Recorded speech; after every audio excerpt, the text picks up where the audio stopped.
Kaya ako na mag-malay for a week.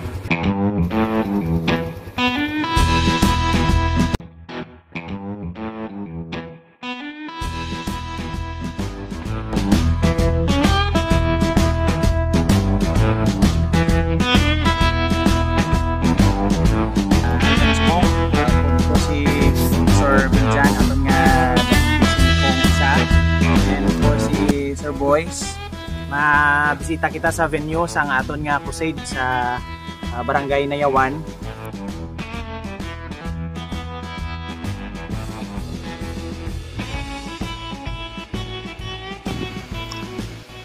Sa unang dalan hindi gid amo ni ka budlay pero subong amo ni ang sistema, pero bisan pa sina ang mga tao nagahakwat sa mga mabugat nga mga karga. Diri kami nagpanaog sa 316, pakadto kami diri sa may pipila ka mga barangay na lapit-lapit diri sa may barangay Nayawan. Pasaka kami diri sa may Daan Sur. Of course ako ina ang may dala nga bag nga dako, ang aton nga gina-drive nga motorsiklo amo ang XRM. Gin lift lang ni naton siya para magamit naton, thinking abi ko enough na pero pwerte ka danlog bangod sang kagamay sang guma.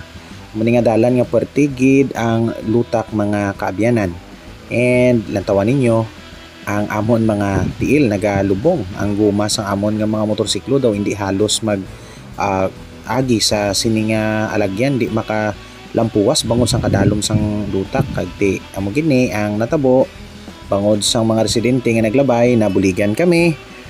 Ginbilin niyang iya nga gamit sa isa niya kaupod para iduso ang akon nga motorsiklo dito sa unahan, kay nagungot gid ako idalom sang akon nga motorsiklo. Nagbunggo na sa lutak kag hindi na gid pwede mapadalagan, kag tungod sina nakasurvive, nagdiretso kami. Pero ang akon nga bag pwede kabugat, hindi ko halos ini madala nga normal lang nga panlakat siguro. Salamat lang ko kay nagatungtong ini sa motorsiklo.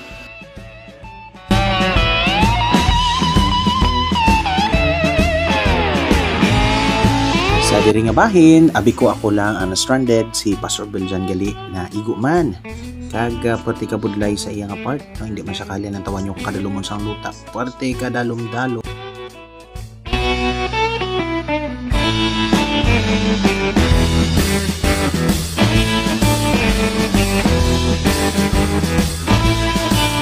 Bangon nila panasarangan ang dalan, ginaduso na lang ni Pastor Beljan ang iya nga motorsiklo mga kabyanan.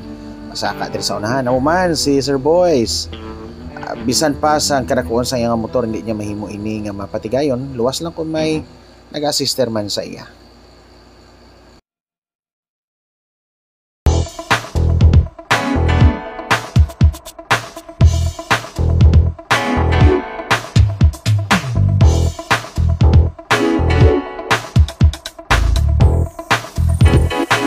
Amon nga pagsaka diri sa Pastor Beljan na bilin mahilang gani kay may mga tao kita diri nga mabinuligon ka tama nga nag-assister sa aton nga motor ato na to babaw.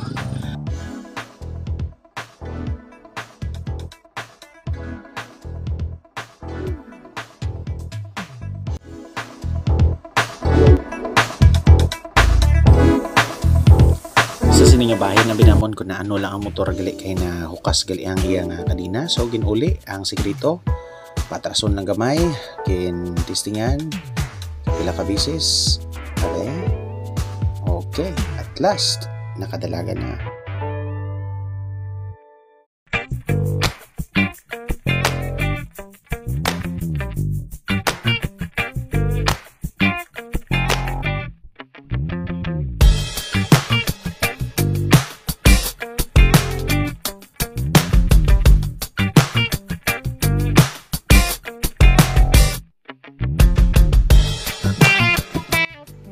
At last, naabot na ginaton ang barangay Nayawan. Diri na kami sa barangay Nayawan. Kaya ginapasalamatan ginaton ng sa kaposilidad. Kaya nakalabot kami diri.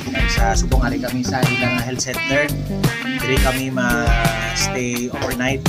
Tika kapoy mga kapturan ng amon nga dalan. Sa gihapon naka-survive gid ang dalan do hindi magwantahan. Sa kaluoy sa Ginoo nakaabot kami diri nga sa tigang kami nga maginis kapitan. Sawa No, hindi lang kami makatipon subong gabi tungkol sa mga pipila ka sitwasyon. Nagpansin natin pa was kami matipon para sa buhay sa